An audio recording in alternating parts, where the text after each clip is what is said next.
Right, hi everyone. This evening's learning unit is on the individual mind, which focuses on personality and the self. There on the front page is a nice, happy, cheerful picture of the Mr. Men and the Little Misses. And if anybody's read those books, I think they're very much founded around different personalities. And it's great reading. I think even at this level, they're fun little books to read. So the focus on personality. Again, if you've got any questions, pop them up in the chat. I'll try and answer them as I go, or alternatively at the end, or alternatively, you can always email me if you have any questions. So starting with what is personality? Following our textbook. So personality is about our characteristic patterns of thinking, feeling, and behavior. And we also look at to what extent are our personalities unique. That means they belong to us. They differ between everybody. What are personalities that are unique to us? Some parts of our personality are based on general characteristics that describe nearly everybody. So things like a lot of people might say they're honest or determined or passionate or courageous. So there's a broad spectrum of characteristics, general characteristics that describe everybody. So a lot of our personalities are consistent across time and across situations, but also at the same time they can change. And biology and experience has a role in our personality and shaping our personalities. And personalities are also intimately bound to what we view as normal or abnormal behavior. So that's sort of an overview of what personality is. So when we start with personality, there's a historical background to personality theory. And many of the people who developed personality theories have been involved in the treatment of psychological disorders. I think personality is linked quite extensively to psychological disorders. So going back to the origins of personality theories, and one of the first personality theorists we briefly touched on across a number of our modules is Freud. And Freud's theory of personality was based on psychic energy. It was the psychodynamic theory of personality. And the psychodynamic theory is based on a sort of physics principle that energy can move around between different compartments, but energy can move and it can change shape, but it can't be created or destroyed. So that's what psychodynamics means. And Freud based his theory of personality on this principle of psychodynamics. And he used a process called psychoanalysis, which was a treatment approach that he used primarily in patients with hysteria. So using the principles of psychodynamics, using psychoanalysis was his approach to digging into people's personality. And his theory of personality was that personality focuses around three different components. And this can be a little bit complex, but it's a general theory that was developed. So it's just a case of really understanding from Freud's perspective what these different things were. So he had the id, and the id was a compartment, and it basically, you're born with your id. It's a very primitive drive of hunger, thirst, sex, and it operates according to the pleasure principles that requires immediate gratification. So most newborns, when they're born, they cry, they need feeding, they're thirsty, or they're hungry, and it's a very basic primitive drive. The ego was the next layer that developed and started to put pressure on the id. And the ego coordinates the need of the id with reality and starts to define the self. And the superego is starting to look at the morality within a person and their personality, and it's about internalizing society's rules for right and wrong, the development of a conscience. So children begin with the id, and as they start to interact in social situations with the environment, the ego starts to exert itself and coordinates the need of the id, and then the superego. So the ego is really the conscious part of it. If you look, Freud has an iceberg model, which if you look at an iceberg, you've got layers above the water and layers below the water. And below the water is what operates in the unconscious space, which is what Freud did with psychoanalysis. He dug down into the unconscious of the person and what is conscious to them. And it's really the ego, about keeping check with self, that is the bit that sits in the conscious level of our personality. So that's how his iceberg theory works, working between the id, the ego, and the superego. There's a lot of reading on Freud, and if you struggle to understand this, just do some Googling and you'll find that it's put forward as his theory of personality based on psychodynamics. It doesn't touch too much on it in this section. It's just understanding from a historical approach that Freud started work in the psychodynamic theory. So with his theory that he put forward, he basically works on the assumptions that we have defense mechanisms. And defense mechanisms work with the threats to the balance of the id, the ego, and the superego. And those imbalances can lead to anxiety. Therefore, as a defense mechanism, as a person, we engage in protective behaviors that channel the self-destructive or painful energy into constructive, manageable behaviors. So what do we mean like defense mechanisms? A defense mechanism can be something like denial. That is a defense mechanism. It keeps us in check. So, for example, a smoker might refuse to admit that smoking is bad for you. It's a defense mechanism that they use to justify their behavior. You have regression. Regression is a defense mechanism where if you're in a stressful situation, you might regress to how you responded to that stressful situation in the past. Think about children who maybe as they get older start to wet the bed again. It's almost like they have regressed to a previous state where they had a defense mechanism and either sucking their thumb or bedwetting. It's about trying to right that imbalance. And what Freud also had as part of his personality was psychosexual stages of development. So he said that the origins of all problems lie in the developmental past. So Freud was very much about going back. He wasn't about looking forward or the current circumstances. Personality issues really came from the past. And he proposed 5 stages of psychosexual development, which I've put in the left-hand side in a box. So he had the oral stage, the anal stage as the children progress through the years, the phallic stage, a latency stage, and a genital stage. So each stage had conflicts as the personality developed, and they were all battling to deal with the unconscious demands of the id. So you can become fixated in a certain stage, not move on, have a conflict, and your personality as a result as to what something happened in the past will obviously impact on your personality. So that's a little overview of how Freud approached the psychodynamic stage of psychodynamic development of personality. Then there are Neo-Freudians, and basically the Neo-Freudians came after Freud, where they used Freud's theories, but they developed them into their own areas or their own theories when they disagreed with Freud. So a lot of people who came after Freud disagreed in certain beliefs that he might have held.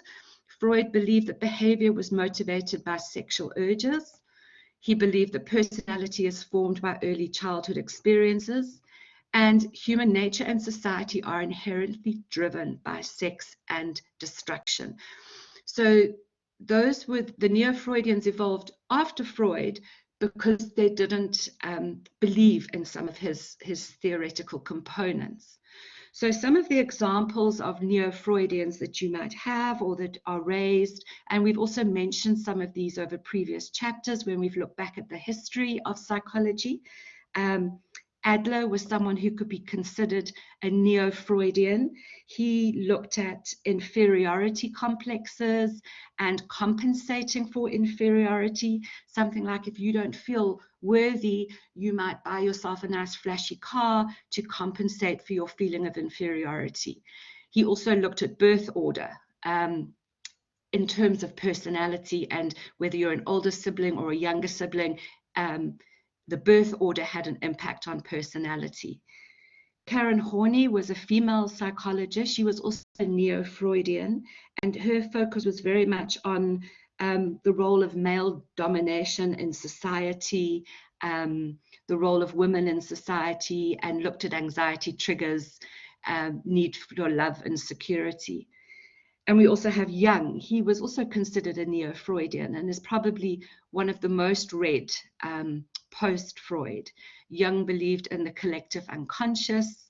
He had a process of archetypes and very much inherited experiences. There's a lot of information that contrasts the approach of Freud and Jung. And Jung very much looked at what happened in the past, but he was also very interested in what was going to happen in the future and how people perceived it. So Freud only looked in the past, whereas Jung really did look at a more current situation as well as a future situation. And Erikson was also a Neo-Freudian, and he looked at social relationships across the lifespan and the impact that those have on personality development. I will send the link, and I will also send the slides for CATH students. I'll make sure everyone has copies of the slides. So that is part of what is called the psychodynamic perspective of personality theory. Building on from that, the other area of theory is the behaviorist view. We've spoken about behaviorism in previous learning units last semester. So the behaviorists also had a view about personality that really gave a lot of impact into how we look and study personality. And the behaviorist focus was on learning, and learning as an important influence on personality development. And that learning takes place across the lifetime. So as long as there is learning taking place, there can be a lifetime of changes. So for example, if you look at the process of operant conditioning, which we did speak about last semester, is operant conditioning can lead to stable responses in how people respond to things, and those responses can almost look like personality traits. So the example used is as a parent, if with a child and you are doing chores are given to you, tidy up, clean up, that conditioning that takes place by your parent for you to be that way can actually look like a trait in later life. And again, Skinner with the rat box, if you remember the rats looking for food in the box, provided for the role of operant conditioning and shaping personality. And so therefore it means that personality is flexible and subject to change. So that's quite an interesting perspective from the behaviorists, is that it's not fixed. Freud was very much about personality being fixed based on past experiences, whereas the behaviorists were very interested in the current experiences of learning and how that could shape personality. New experiences can lead to new ways of responding. So they also had a view about personality. And the third view that came into play was the humanistic view, almost like a third force of psychology, building on from the behaviorist view and the psychodynamic view. It came later. And the humanistic view focused in on individuals and that humans themselves are unique. And the concept that human nature is basically good.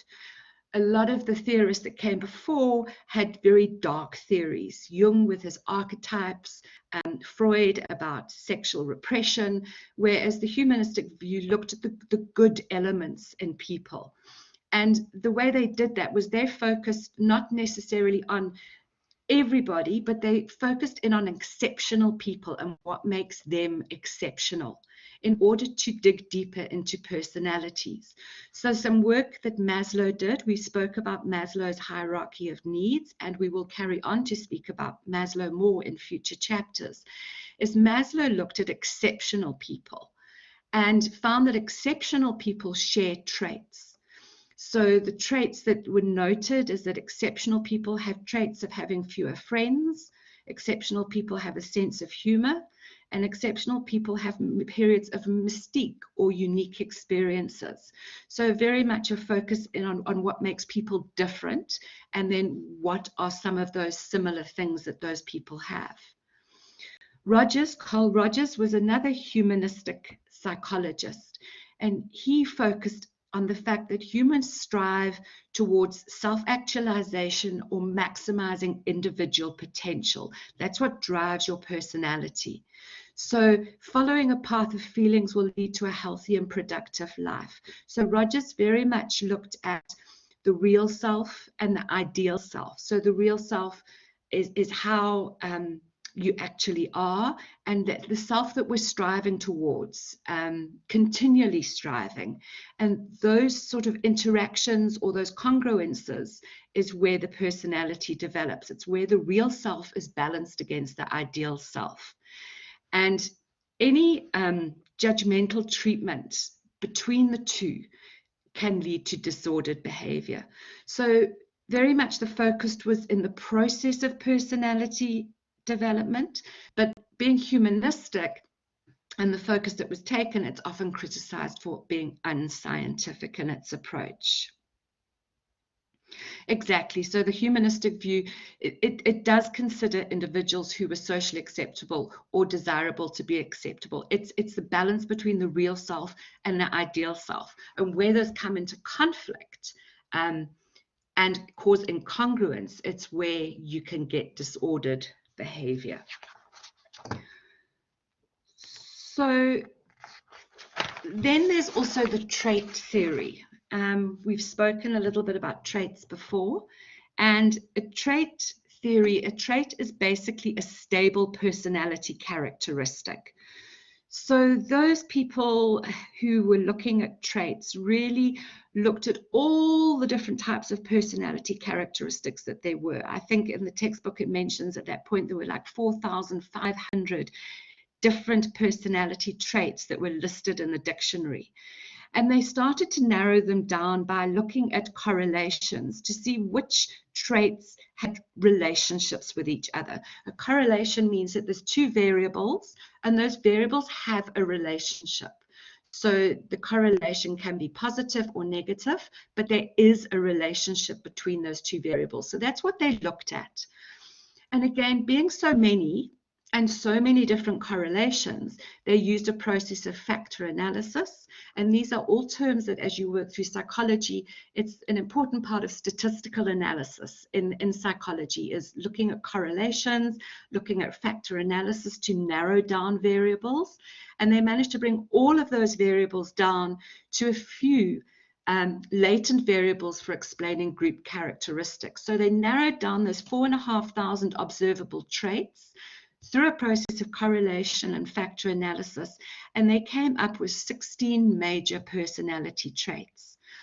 And each of those personality traits operates on a continuum. So if you look at the continuum of suspicious and trusting, on one end of the continuum, you get somebody who is incredibly suspicious and doesn't trust anything. And on the other end of the continuum, you get somebody who is incredibly trusting. So each of those traits, each of the 16 traits operated on a continuum. So the trait theory narrowed down all of these different traits into 16 different personality traits. So from there, they sort of worked out that there were relatively few traits that are needed to describe and predict an individual's behavior accurately. As much as there are loads and loads and loads of different traits out there. They can actually be narrowed down to 5 personality traits that can be used predictably to look at somebody's behavior. And if you look at that, the traits in the middle uses the word ocean, and the traits they identified was openness, conscientiousness, extroversion, agreeableness, and neuroticism. And each of those traits on a continuum, on the one side, you get somebody who scores a low score, and on the other side of it, you get somebody who scores a high score. So, for example, the trait of openness is to do with imagination, people's feelings, actions, ideas. And someone who scores very low in the trait of openness is somebody who is practical, maybe not as creative, conventional, and prefers routine. Whereas someone who scores high on a level of openness is somebody who's possibly curious, with a wide range of interests, and is relatively independent. So when you do a test using these kinds of personality traits, you'll be scored. No score is going to be right or wrong. It's merely placing you in a way that describes your personality. And using those personality traits, it provides a framework for investigating many outcomes. So, for example, those traits have been used in different personality inventories, which can be used if you are interviewing for a job or looking at what career to study further. Personality traits are used in this way, about situating you somewhere within that trait on a low score or a high score. Let's look at another one, extroversion. I think that's a word that a lot of people know and use. Extroversion means sociability, assertiveness, emotional expression. So someone who scores low on extroversion is quiet, reserved, and withdrawn, and someone who scores high on extroversion is someone who's outgoing, warm, and seeks adventure. So in each of those traits, you get placed on that continuum. So moving on from that, the next area around personality theory is the social cognitive learning theory. Now think about those words. It means social, which means the environment around us and our relationships, as well as cognitive, which is about how we think. So what social cognitive learning theories tell us is it looks at how situations themselves affect personality. So the impact of situational variables, something that's happening around us, outside us, in relationships, those things have an impact on personality. And personality may predict typical behaviors, but situations that we're in also provide insight into uncharacteristic behaviors. So personality, the personality that you have and the situation you find yourself in can interact, and there can be changes. And so what our personality does, it can help us, it can influence what situations we choose to encounter. So if we are an introverted person, we may choose not to go to situations where there's a lot of people, it's very noisy, you have to network. You might decide that you don't want to encounter that situation, but it also impacts on how we think about situations. Sorry, there's a spelling mistake there. And it can also reinforce personality traits as have a lasting impact on personality. So the situations we find ourselves in and how we react to those situations can have a lasting impact on our personality. I just want to advance on the question I had above. If the humanistic psychologist considered only certain traits as socially acceptable, wouldn't that cause an internal conflict within a person who doesn't have those traits? Yes, it would indeed cause an internal conflict, because it's the real self and the ideal self. So it's a conflict with possibly you. The ideal self for you is somebody who wants to be socially accepted, but the real self, you could very well be introverted, and that does cause an internal conflict, and that is what can lead to a sort of personality disorder, is a continual conflict between the real self and the ideal self, and it's who defines what the ideal self is. So we find ourselves in group situations as well, and a group situation can also have an impact on personality. Again, part of the social environment we find ourselves in. So what that tells us is that to take a single perspective, like a psychodynamic perspective, doesn't always capture the whole story. It's about a relationship between the situation we find ourselves in, between our behavior, and between how we think about situations. So it's almost like a triad of three different things, and it's an interaction that have an impact on our personality. So stemming out from that is a theorist called Rotter, and you might have heard of it, and it's to do with your locus of control. And your locus of control can be defined as an internal locus of control. And again, it's part of your personality profile. If you have an internal locus of control, it means that you are in control, and you believe that the effort and decisions that you make determine outcomes. Whereas an external locus of control, if you do a locus of control test and you're rated as external, it's basically you believe that outcomes are beyond my control. Whatever happens to you in your life is not due to you, it's due to luck, fate, and other people that determine your outcomes. So a locus of control is a personality measure, and you're not either one or the other. You can be a mix of both, but basically your extreme on either side is someone who has an internal locus of control and someone who has an external locus of control. The more control you feel you have, the better you are at managing your stress. Whereas if you feel that something is out of your control and it's based on luck, fate, and other people determining your outcomes, then it can lead to anxiety. So a locus of control is a good measure of how people might be in a workplace. Ultimately, you want somebody who is of the belief that they can control their outcomes, and they are the amount of effort you put in determines the outcomes, rather than someone who just sits back and puts things out of their control.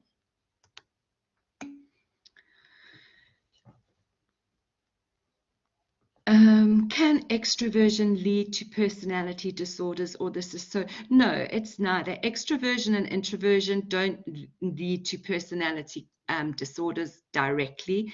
It could be an underlying symptom in a personality disorder, but it's not going to cause a personality disorder by being introverted or extroverted. Somebody who is extremely introverted might struggle with something like social anxiety. So it can always be an underlying factor in a disorder, but it doesn't necessarily lead to the disorder itself. That's an interaction between many things. So just carrying on from the social cognitive learning theory was Albert Bandura. If you remember Albert Bandura, he had the Bobo doll, and it was all about learned aggression. And the children observed the adults beating the Bobo doll and how many of them chose to replicate the aggressive behavior. So what reciprocal determinism tells us, and that is a theory of Albert Bandura, is that the environment influences the behavior, but it's often a two-way interaction. It's a reciprocal interaction. People influence the environment as well through their cognitions and behavior. And like aggression, many other characteristics are learned in the same manner. So Albert Bandura's focus was on the relationship between the behavior and the environment, the external factors and the internal factors. That was what reciprocal determinism was. And his focus was on self-efficacy. And self-efficacy is a very interesting subject. And self-efficacy refers to an individual's belief in his or her capacity to execute behaviors necessary to produce specific performance attainments. So self-efficacy is about confidence, and it's about your self-belief. So someone who has high self-efficacy generally reflects confidence in their ability to exert control over one's own motivation, their behavior, and their environment. So someone with a high self-efficacy or a high self-belief or belief in themselves has positive outcomes that are within their reach. And if you have a low self-efficacy, you doubt your own abilities to achieve goals. So that was another focus area, was on self-efficacy. And it can obviously be very situation specific, and you can have an academic self-efficacy where you believe that you can do well in academic work, whereas in sport you might have a low self-efficacy. So it can change according to the situation you find yourself in. But society's attitudes towards these personalities, extroversion or introversion, may cause personality disorder. Yes, because they can certainly contribute towards personality disorder. When we look at personality disorders, which we move into the next chapter, and you'll see within each disorder there are different causal factors.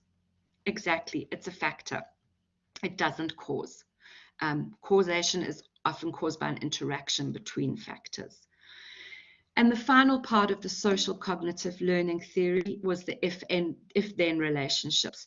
So there's not much on that, but Muskell in 1968 said basically variations in behaviors can happen across different situations. So if the child experiences a particular situation, then that child responds with a unique set of behaviors. So it's very much behaviors vary across the situations. If the situation is like this, then the behavior would be like that. That is what an if-then causal relationship is. So just to sum up, is within the personality theories, we've got the psychoanalytical perspective or the psychodynamic perspective. That was the first one we spoke about. That's the emphasis on childhood experiences and unconscious mind. Major theorists were Freud, Erikson, and Jung. We then spoke about the humanistic perspective, which the emphasis was on psychological growth, free will, and personal awareness. Major theorists in that perspective were Maslow and Rogers. We spoke about the social cognitive perspective, which is the emphasis where it's on learning. So personalities develop through observational learning, self-efficacy beliefs, and situational influences. There, the major theorist that came to the fore was Bandura. And we also spoke about the trait perspective in personalities. And the emphasis there is on identifying, describing, and measuring the personality traits. And the major theorists, which we didn't speak about, are in that model. So when we look at the historical approach to personality theory, there are the different ways that it can be examined. And no one is right. Each one builds on the other. And over time, as psychology has developed as a field, there are more and more influences that are incorporated into personality theories and development. So I think that that's quite clear as to how the historical part of personality theory developed from a theorist perspective. So then, as much as there are theories about personality and personality development, with anything in psychology, what is the biological basis of personality? So that is looking building bridges between what is observed traits in people or an observed behavior and any underlying biological correlates. So the first part of that is looking at temperament and personality. We spoke about temperament when we spoke about child development and how newborns and infants start to develop certain ways of responding. And it's an aspect of psychological individuality that are present at birth of at least every at least very early on in child development, and they're related to emotional expression. So children are born with certain temperaments, they have a biological basis, or they're presumed to have a biological basis.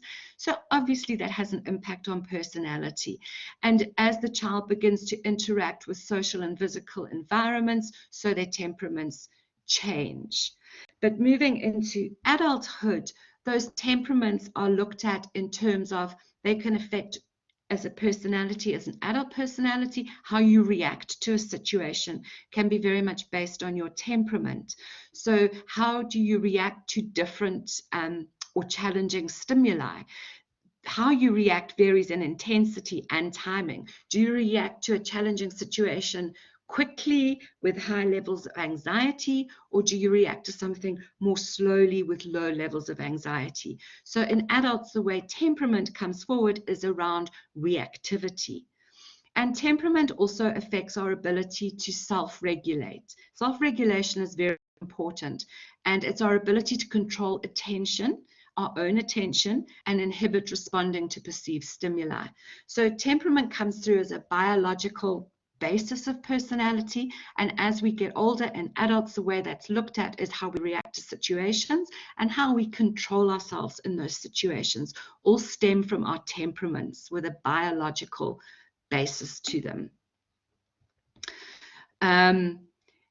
There is an impact in nature and nurture. Certainly, you'll see this in the next section on genetics here that we speak about.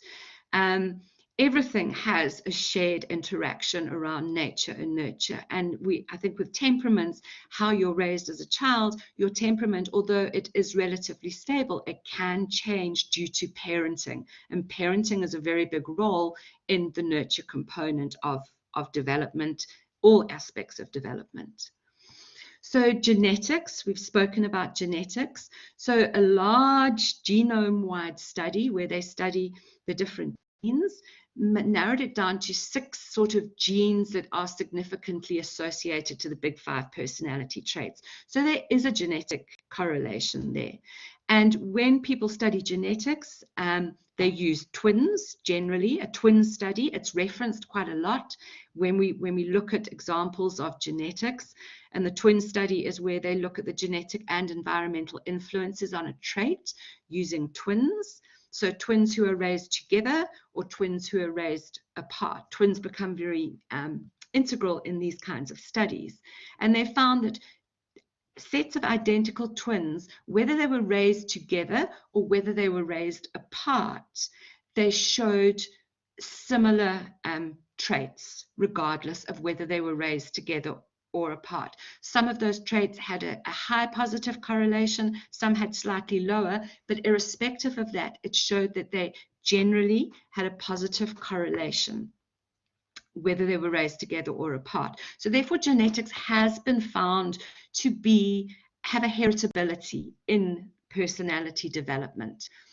So again, this is where it comes back to nature and nurture, that if genetics just show part of it, there's a 0.5 heritability, where does the other half come from? And that is from the environment. So shared and non-shared environments can account for the other 50% of personality development. So as much as genetics now have been shown to have a role, there still is an interaction of the nurture situation, and about another 50% of your personality makeup comes from those shared and non-shared environments that you have. So regardless of heritability, as much as we do inherit a portion of our personality characteristics or traits are not set in stone. The role of parenting, the role of our social groups have an impact on our personality. And also within the brain and the brain structure and the brain function. So the brain structures in adults, they found that certain structures of the brain correlate with 4 out of the big 5 traits. So they found that brain structures correlate with extroversion, agreeableness, neuroticism, and conscientiousness. So there is that component as well in our personality development and how we are as people is the actual structure of our brain. and also looking within the networks of the brain. So not just the structures, the way different networks work. They found another neurological networking system, which they called reinforcement sensitivity theory, which also had 3 different brain networks that impact on personality. So there's the behavioral approach system, about how we as personalities develop to responses and reward or impulsivity. There's the flight, fight, freeze system, which is about unlearned punishment or lack of reward. And there's a behavioral inhibition system, which is a learned signal for punishment or lack of reward. So as much as there's the structure of the brain, within the brain networks, there's also impact on our personality. And so how has personality then evolved is differences might have evolved in personality over time, and going back to evolutionary psychologists around survival is possible. Personalities have changed based on the needs for survival. So that brings in the evolutionary perspective to personality around the development of survival. So how do we assess personality? We've all heard of personality tests, but there's different ways to assess personality. Primarily, one way is through observation, through watching people's behavior, through listening to them in different situations, is observing people. But obviously, observation takes time to do, and also it can be very biased about who's actually doing the observing. So as much as the observation method is very well positioned within personality, it can have drawbacks. There's also interviews, one-on-one interviews, interviewing people, different questions, pulling out of them answers around personality. But again, there can be biases in that around who's actually doing the interviewing. So then there's personality tests that were developed, and you probably have all done some form of a personality test, whether it's in a magazine or in an online Facebook situation where it's asked you to identify who you are by checking a few boxes. But personality tests, generally, your proper personality tests are standardized personality tests.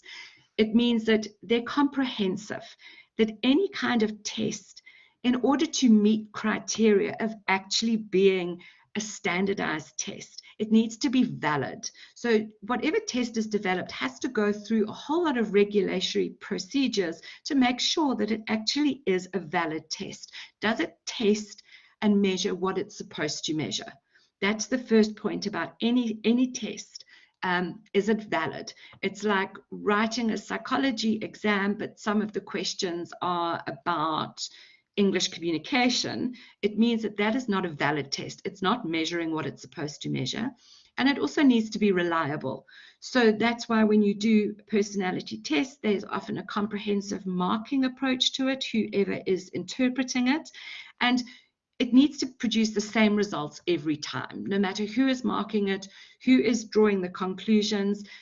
It needs to give the same results. It needs to be reliable. So all personality tests, if they're valid, if they're done, and generally only psychologists can offer proper standardized personality tests, they need to be valid and they need to be reliable.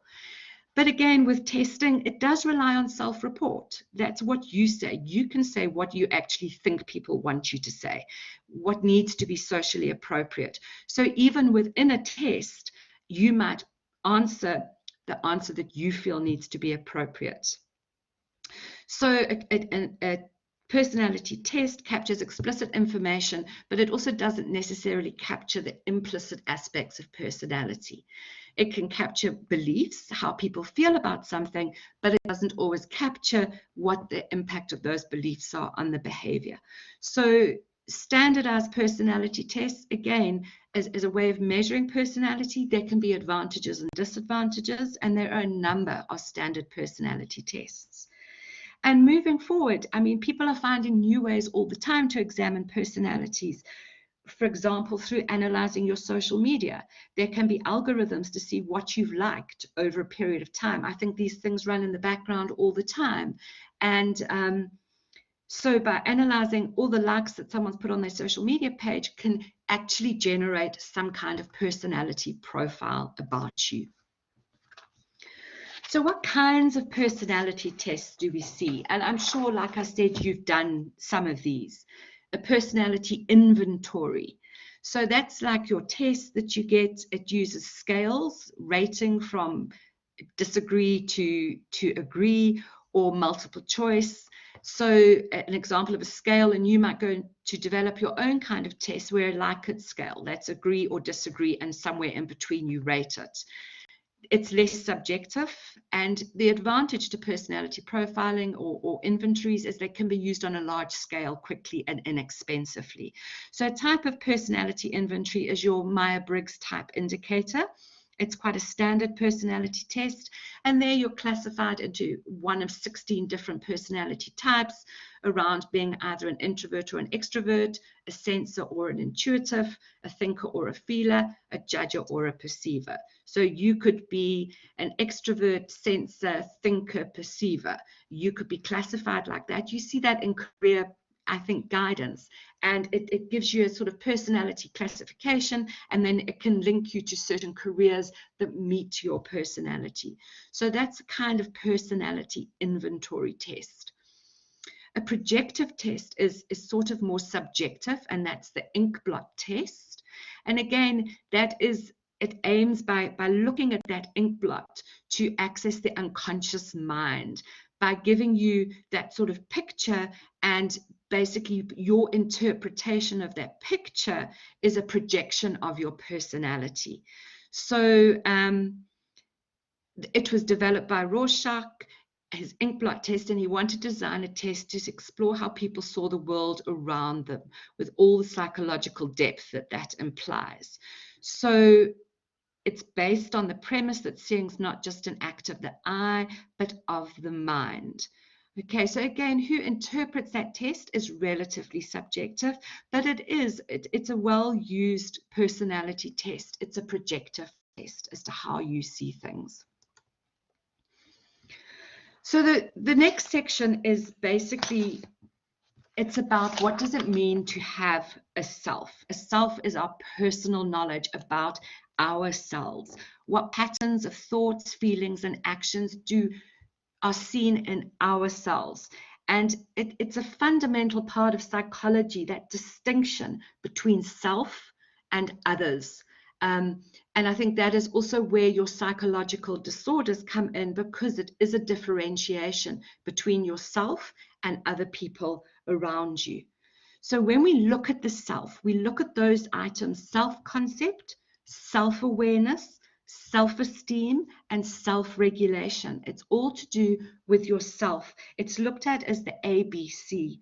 So it's the ABC effect. So the A is the affect or the emotional response. It's a little bit like our self-esteem.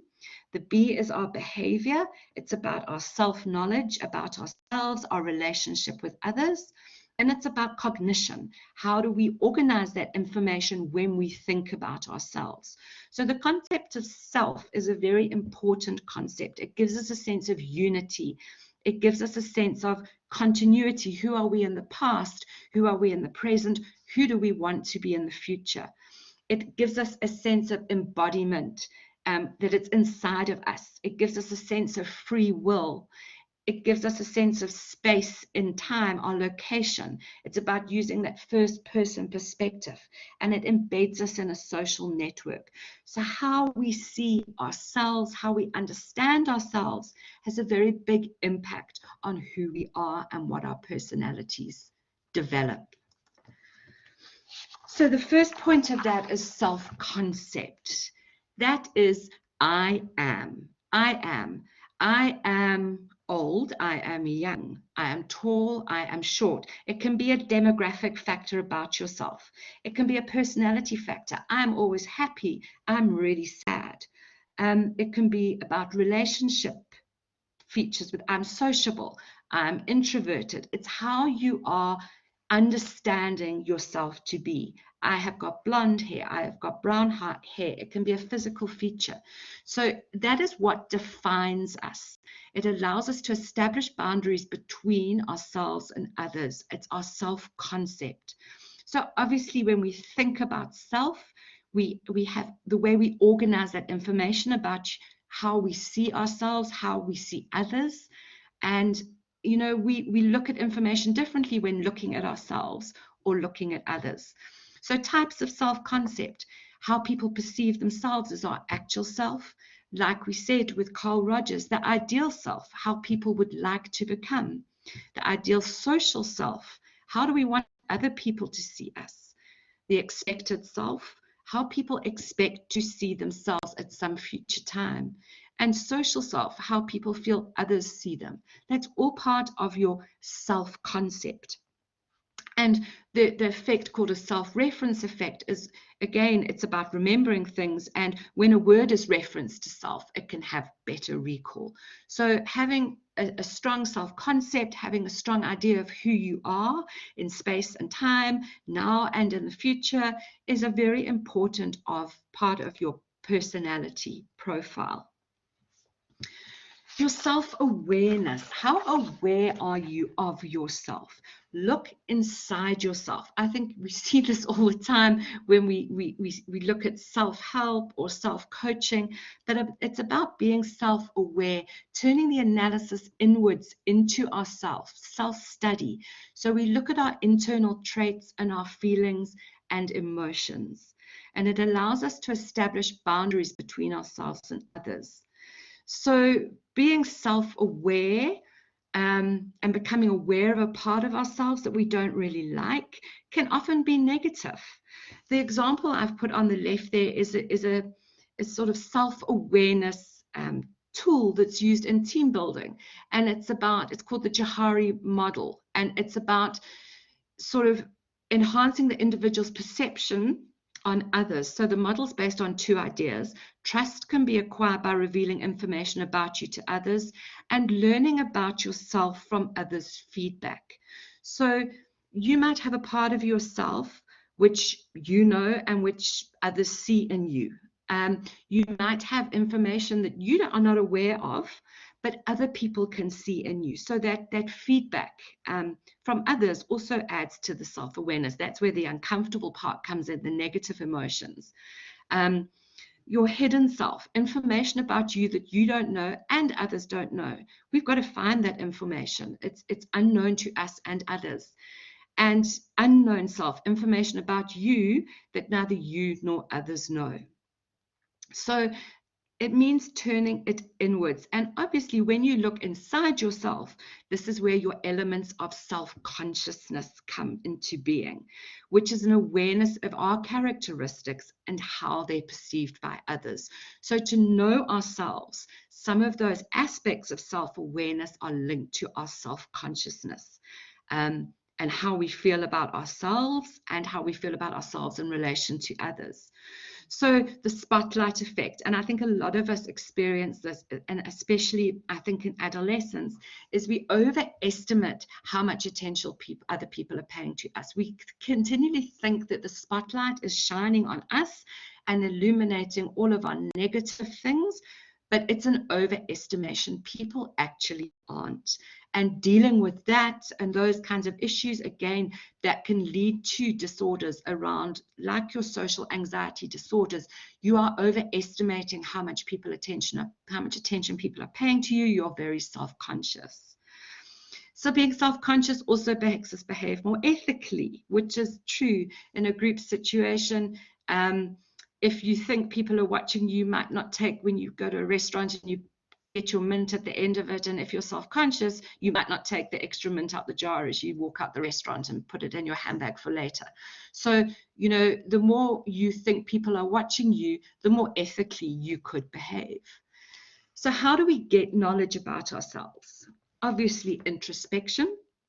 Sometimes it's difficult to introspect ourselves. We need somebody to help us introspect, but it's about looking inside ourselves. Also looking at our own behavior, looking back at how we acted in a situation, just being reflective on our behavior. It's how other people react to us. That's also how we gain knowledge. How often do we see somebody and we think, oh, they don't like us. We did something like this, therefore they're judging us. It's the reaction of others to us. And it's also our memories. also allow us to have self-knowledge and self-awareness. So that's a very important component of understanding yourself, is being self-aware. Self-esteem, probably one of the most important parts of self, and that's the judgment value. Okay, it's the emotional part, it's self-esteem. So again, you can have a global perception, i.e. an overall feeling of self-worth, or it can go down to a specific characteristic around something that you don't feel you're good at. Your self-esteem might be higher in one situation and lower in another. Sometimes I think we all judge ourselves probably more positively than we actually should, and we sort of sometimes block out those negative comments. And sometimes having an overinflated self-esteem can give you a heightened sense of well-being, which might not actually be the case. So we know, like there's personality measures, there's self-esteem tests. And you can do, like on the left-hand side, is an example of a self-esteem questionnaire and a Likert scale, strongly agree, right to disagree, and you would score. So someone with a high self-esteem, for example, could be rational. Someone with a low self-esteem can be irrational. Someone with high self-esteem could be realism or realistic.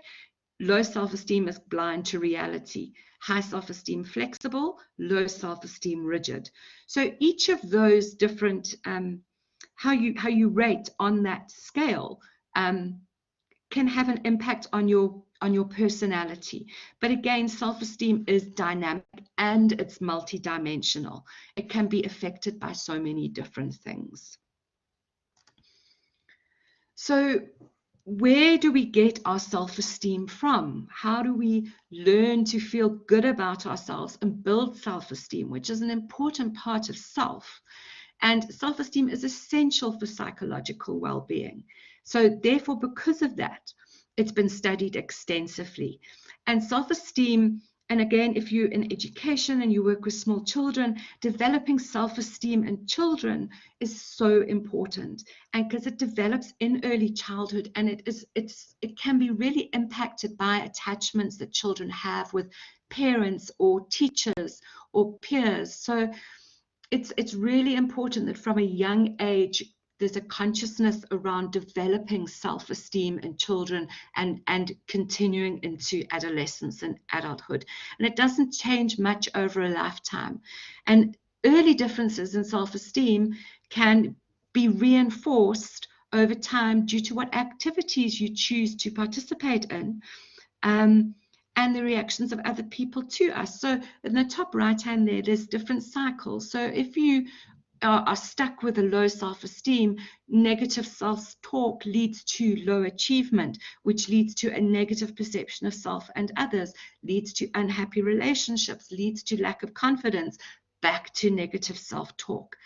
And the same with high self-esteem cycles, positive self-talk, high achievement, positive perception of self and others, rewarding relationships, improve self-confidence.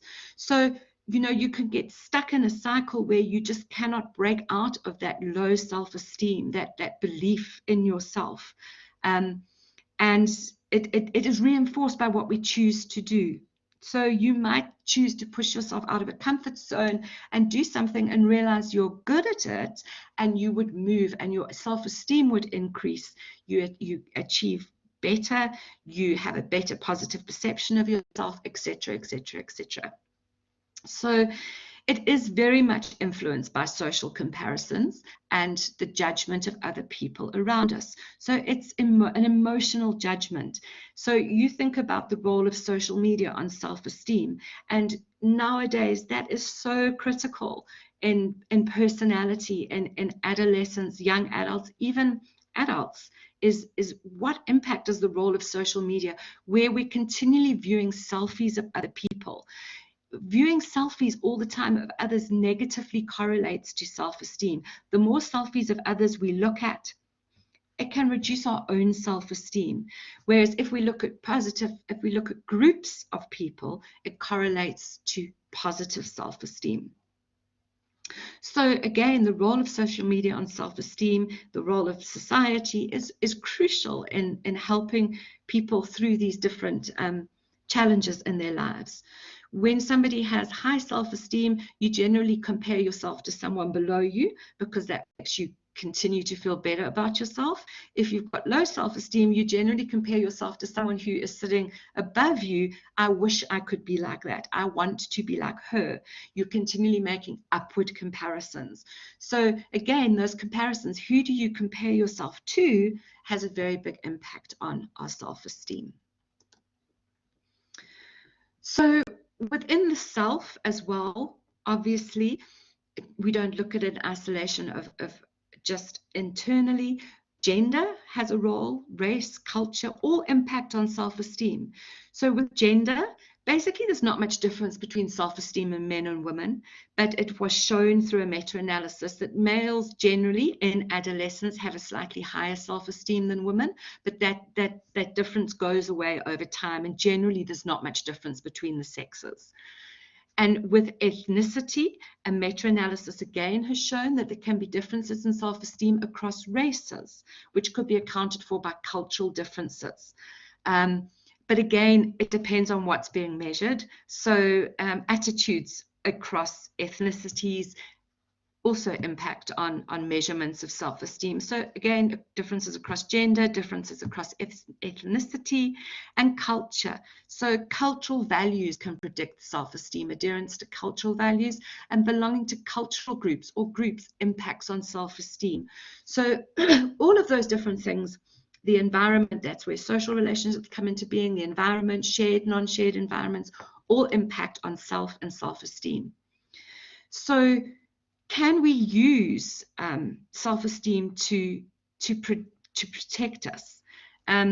We can experience unrealistic expectations of ourselves. I think we all have maybe slightly inflated expectations of ourselves. But at the same time, how can we protect ourselves? Self-handicapping. We build an excuse in advance in case of failures. I'm not going to do well on the test because I had a bad night's sleep last night, or I'm not going to do well in my soccer match today because I had a fight with my girlfriend this morning.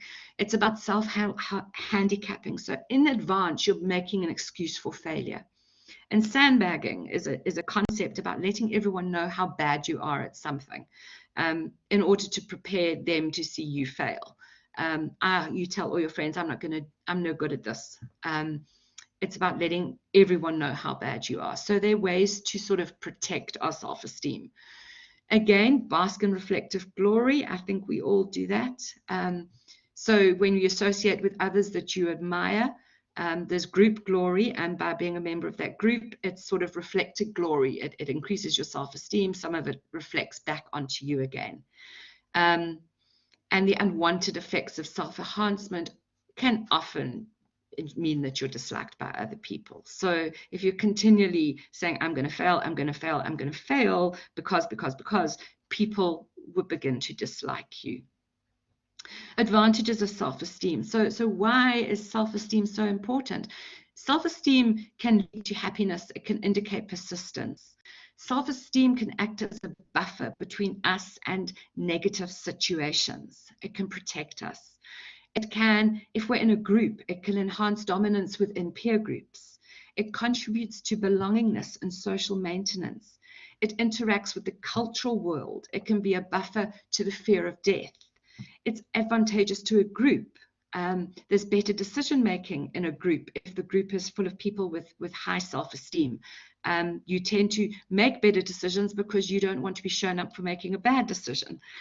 There's a slight positive correlation, or not much, to school grades, although to school grades we know there can be other influences, not just self-esteem.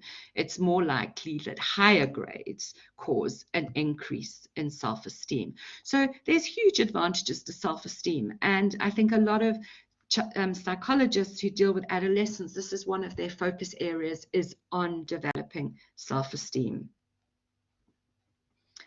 Yeah, I think you're quite right there about Marilyn Monroe. That's an interesting side to read, and then to actually pull those threads across and to see how these different pieces of the puzzle around self actually do link to others. And the final part, nearly, of self is the self-regulation. That's self-control. That's the important part. It's about how do we have a conscious effort to control our thoughts, motives, feelings, and behaviors. How do we regulate ourselves? So failure to regulate behavior can lead to social problems. We see this in a number of psychological disorders, which we will look at again in the next chapter. And people's inability to self-regulate is often a characterization of a psychological disorder.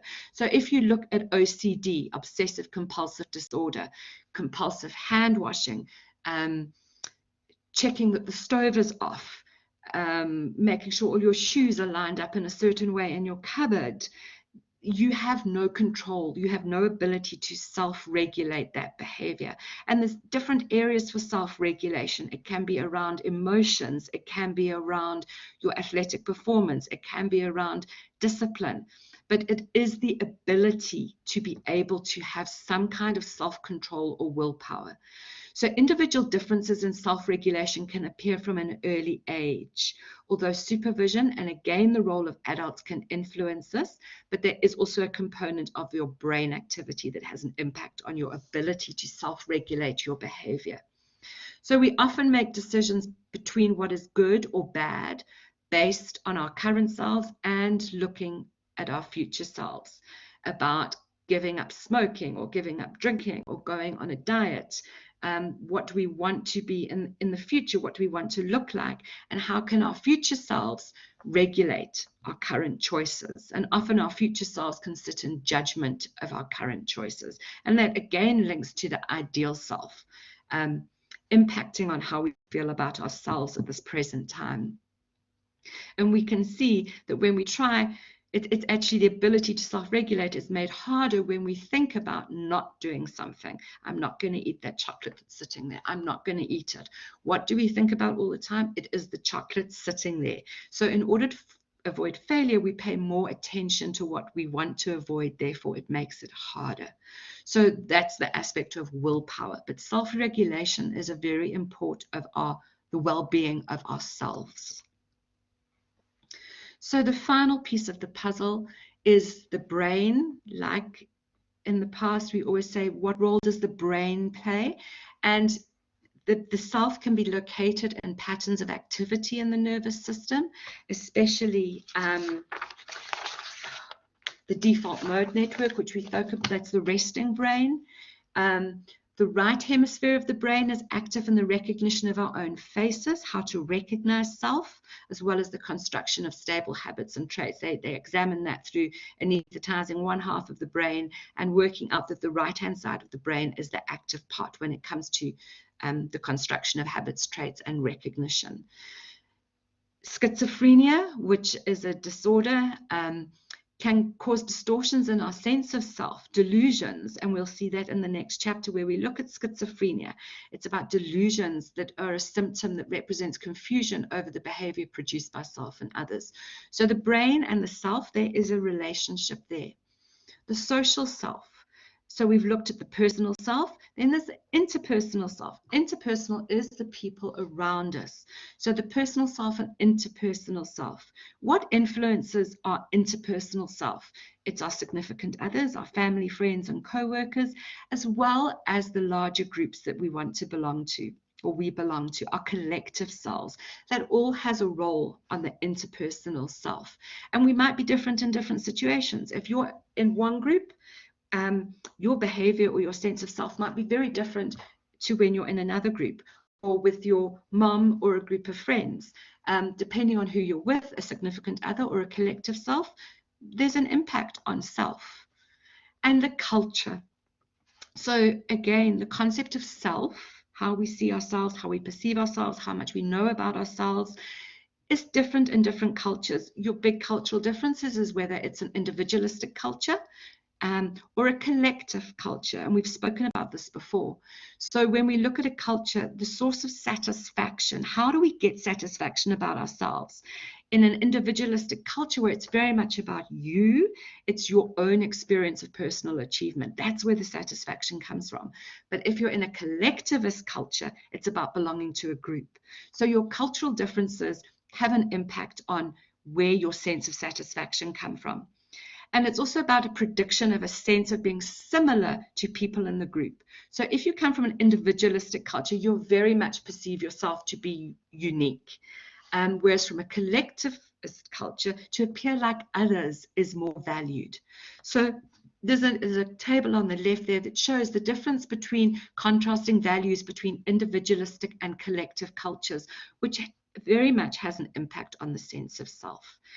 And as we know, nothing is ever stable. Everything is evolving all the time. Social groups are changing. So there's different characteristics that are applied continually. And I think one of the struggles we have is because those social norms and groups change all the time, we have to keep reinventing ourselves as to how we develop our sense of self in relationship to those. So there's the changing sense of self over time. So that, ladies and gentlemen, is the conclusion of the individual mind, about self, about personality. So in the process of personality, first comes a declaration of independence, that's the self, and then a recognition of interdependence. So we're not in this alone. There are a number of factors that impact on our personality development.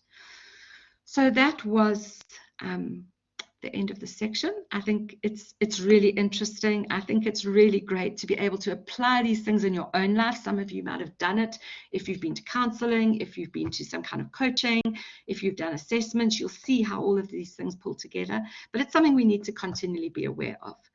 So any questions, you're welcome to email me. I can't remember off the top of my head what the ask task is, but let's get that in.